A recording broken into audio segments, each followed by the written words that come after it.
Baik, bismillahirrahmanirrahim. Assalamualaikum warahmatullahi wabarakatuh. Waalaikumsalam warahmatullahi wabarakatuh. Kami dari kelompok 6, Pendidikan Kewarganegaraan, akan mempresentasikan hasil kerja kami, yaitu tentang penegakan hukum yang berkeadilan.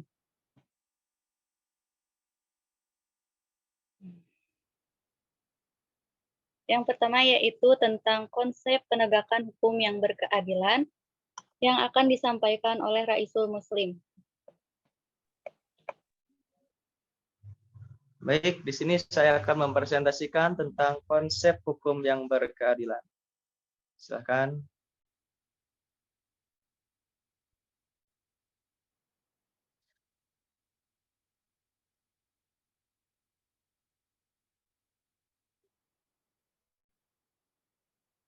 Apa sih itu konsep hukum yang berkeadilan? Konsep hukum yang berkeadilan adalah hukum yang tersusun secara sistematis tanpa menindas martabat kemanusiaan setiap warga masyarakat, atau hukum yang selalu mengedepankan kepentingan keadilan, ketertiban, keteraturan, dan kedamaian agar terwujudnya masyarakat sejahtera.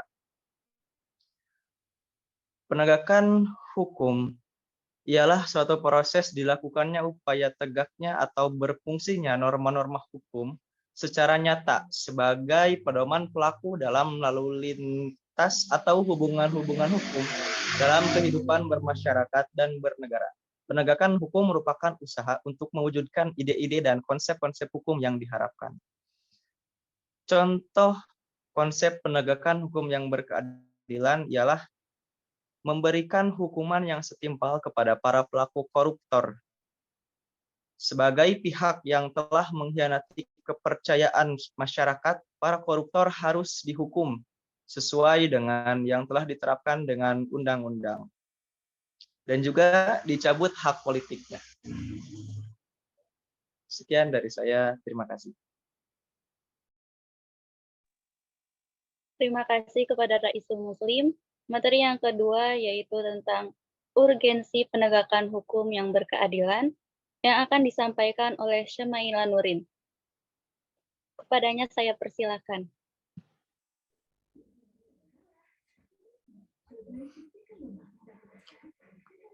Persoalan penegak hukum di Indonesia merupakan persoalan klasik yang hingga kini semakin pelik tanpa mengalami kemajuan yang berarti. Sementara permasalahan penegakan hukum dalam masyarakat merupakan hal yang sangat urgen, mengingat eksistensi hukum itu sendiri tidak bisa dilepaskan dari kehidupan bermasyarakat dan bernegara. Dalam kajian ini, setidaknya ada beberapa faktor yang cukup dominan dan perlu mendapat perhatian dari berbagai pihak. Yang pertama itu lemahnya substansi materi perundangan. Yang kedua, aparat penegak hukum yang tidak profesional dan tidak bermoral. Yang ketiga, sistem dan prinsip peradilan yang belum terlaksanakan secara baik. Jadi urgensinya sendiri adalah menempatkan keberadaan hukum dan upaya penegakannya dalam prioritas utama. Tidak adanya penegakan hukum akan berakibat fatal. Kehidupan masyarakat akan kacau. Fungsi dari urgensi hukum yang pertama ialah mengatur hubungan manusia agar terciptanya ketertiban dan diharapkan mampu mencegah terjadinya gangguan kepentingan yang berpotensi menimbulkan konflik. Dan yang kedua, fungsi hukum juga meningkatkan serta mengembangkan hubungan antar manusia sesuai dengan kaidah yang berlaku. Sekian.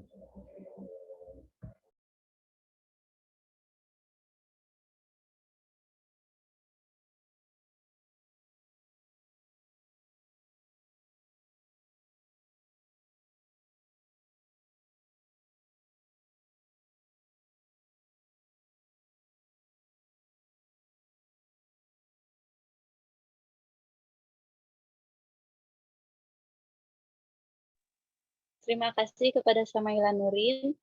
Selanjutnya yaitu tentang sumber historis, sosiologis, dan juga politis yang akan disampaikan oleh Fahri Yusuf Farhani. Kepadanya saya persilahkan.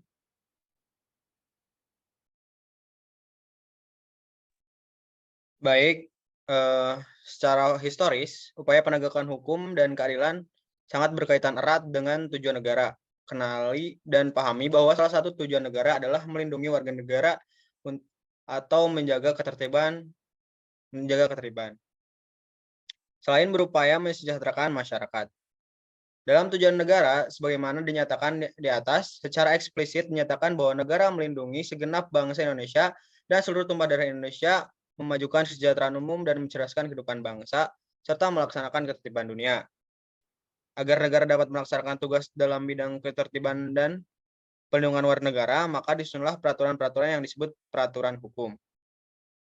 Yang kedua, secara sosiologis. Menurut Gustav Rachbrook, seorang ahli filsafat Jerman, dia menyatakan bahwa untuk menegakkan hukum ada 3 unsur yang selalu diperhatikan, yaitu keadilan, kemanfaatan, dan kepastian. Nah, yang ketiga adalah secara politis. Dalam upaya mewujudkan sistem hukum nasional yang bersumber pada Pancasila dan Undang-Undang Dasar 1945, bukan hanya diperlukan pembaharuan materi hukum, tetapi yang lebih penting adalah pembinaan aparatur hukumnya sebagai pelaksana dan penegak hukum. Di negara Indonesia, pemerintah bukan hanya harus tunduk dan menjalankan hukum, tapi juga aktif memberikan penyuluhan hukum kepada segenap masyarakat agar masyarakat semakin sadar akan hukum. Sekian yang bisa saya sampaikan.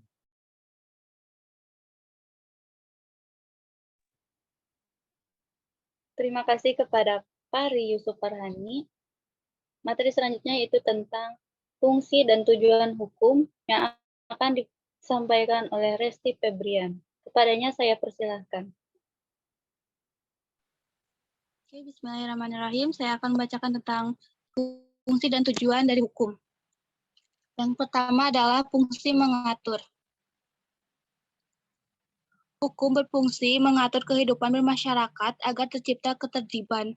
Kedua adalah fungsi melindungi. Hukum berfungsi melindungi masyarakat agar mereka tetap merasa nyaman dan aman. Yang ketiga adalah fungsi keadilan. Hukum berfungsi memberikan keadilan bagi seluruh masyarakat. Lalu selanjutnya adalah tujuan hukum menurut sudut pandang. Yang pertama adalah dari sudut pandang positif. Normatif atau yuridis normatif. Tujuan hukum dititik beratkan pada kepastian hukumnya. Yang kedua adalah dari sudut pandang filsafat hukum. Tujuan hukum dititik beratkan pada keadilan hukumnya. Yang ketiga adalah dari sudut pandang sosiologi hukum. Tujuan hukum dititik beratkan pada kemanfaatannya. Lalu, tujuan hukum menurut para ahli. Yang pertama adalah dari Gustav Rachbrook. Gustav menyebutkan bahwa tujuan hukum adalah untuk memenuhi keadilan, manfaat, dan kepastian dalam hidup bermasyarakat. Yang kedua adalah dari Sunaryati Hartono. Sunaryati menuliskan bahwa hukum menjadi alat, sarana, serta langkah yang diambil pemerintah untuk mewujudkan pembangunan nasional. Menurutnya, setiap negara pasti memiliki cita-cita atau impian yang harus dicapai. Hukum dianggap sebagai alat atau penindak berlakunya hukum yang ada di masyarakat. Yang ketiga adalah Teguh Prasetyo. Teguh menyajikan fungsi atau tujuan hukum dalam 3 penjabaran, yakni to provide subsistency, yaitu fungsi memberi penghidupan. Lalu yang kedua adalah to provide security, memberikan perlindungan. Lalu yang ketiga adalah to attain equity, guna mencapai kebersamaan. Dan yang keempat adalah serta to provide abundance, memberikan kelimpahan. Yang keempat adalah Mukhtar Kusuma Atmaja. Tujuan hukum menurut Mukhtar adalah untuk memelihara keteraturan atau kepastian serta ketertiban. Menurutnya, manusia tidak akan hidup dengan baik atau teratur jika tidak dibimbing secara langsung oleh hukum. Dalam kehidupan yang tidak teratur, manusia tidak dapat mencapai keinginan atau mengembangkan bakatnya. Sekian dari saya, terima kasih. Wassalamualaikum warahmatullahi wabarakatuh.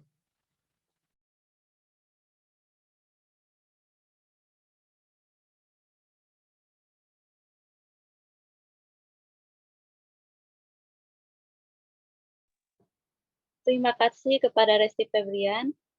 Materi selanjutnya yaitu tentang lembaga-lembaga penegak hukum yang akan disampaikan oleh Sopa Marwah Ajijah. Kepadanya saya persilahkan.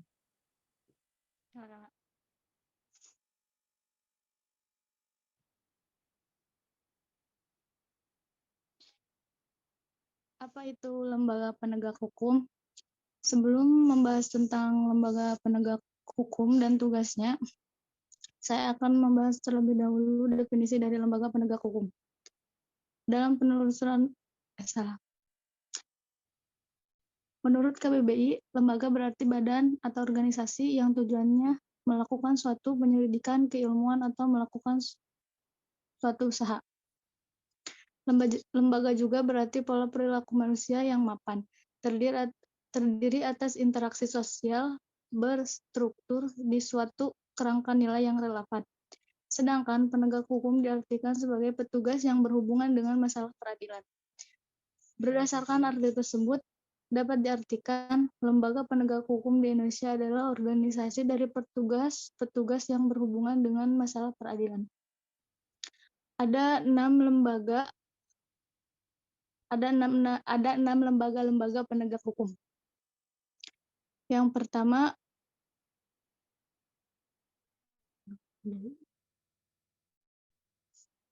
Mahkamah Agung. Yang kedua, Mahkamah Agung dan Peradilan.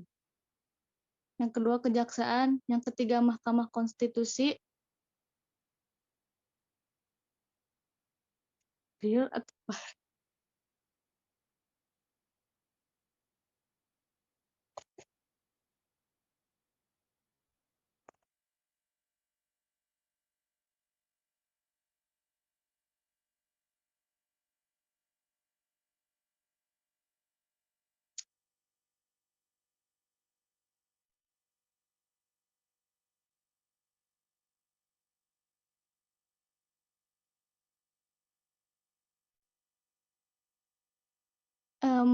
Mahkamah Konstitusi, Komisi Nasional Hak Asasi Manusia, Komisi Pemberantasan Korupsi, Komisi Pengawas Persaingan Usaha, dan Badan Nasional Narkotika.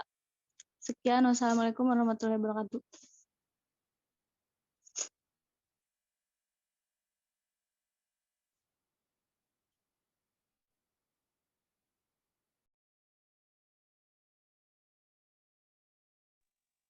Terima kasih kepada Sofa Marwah Adijah. Selanjutnya yaitu tentang kesadaran hukum oleh Siti Halifatus Sadiah. Next.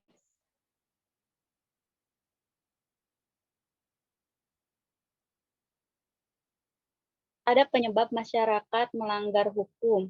Yang pertama, karena mereka tidak tahu akan aturan tentang hukum tersebut. Yang kedua, mereka melanggar hukum karena merasa mereka punya kekuasaan yang tinggi. Dan yang ketiga, mereka melanggar hukum karena mereka dengan kesengajaan. Mereka sengaja melakukan hukum tersebut untuk dirinya sendiri. Lanjut. Serta ada penyebab masyarakat yang mematuhi hukum. Yang pertama yaitu complaint, sesuatu kepatuhan, di mana mereka mematuhi aturan tersebut dengan sendirinya. Dan yang kedua ada identification, yaitu daya tarik untuk patuh, dorongan mereka untuk mematuhi aturan tersebut. Dan yang ketiga interlation, sesuatu konformasi, uang didasarkan pada motivasi secara intrinsik. Ada motivasi khusus yang melatar belakangi kenapa seorang mematuhi hukum tersebut. Lanjut. Nah, terdapat upaya meningkatkan kesadaran hukum. Yang pertama dengan tindakan. Jika kita melihat orang yang melanggar, maka kita bisa menegurnya atau menasihatinya dengan tindakan secara langsung. Yang kedua yaitu dengan pendidikan. Pendidikan di sini dibagi menjadi dua, ada pendidikan non formal dan juga pendidikan formal. Pendidikan formal sendiri yaitu pendidikan yang dimulai dari tingkat rendah sampai ke jenjang perguruan tinggi. Semisal dari pendidikan dari mulai sejak SD sampai juga perguruan tinggi. Yang kedua ada pendidikan non formal. Pendidikan non formal ini seperti melakukan penyuluhan tentang hukum, baik secara langsung maupun secara tidak langsung. Maksud secara langsung yaitu dengan orasi-orasi atau ceramah-ceramah, sedangkan penyuluhan secara tidak langsung yaitu dengan media-media majalah atau koran-koran. Yang kedua ada dengan kampanye dan juga yang terakhir dengan cara pameran. Terima kasih.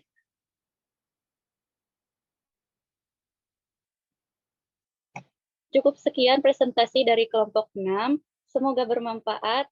Wabillahi taufiq wal hidayah. Wassalamualaikum warahmatullahi wabarakatuh.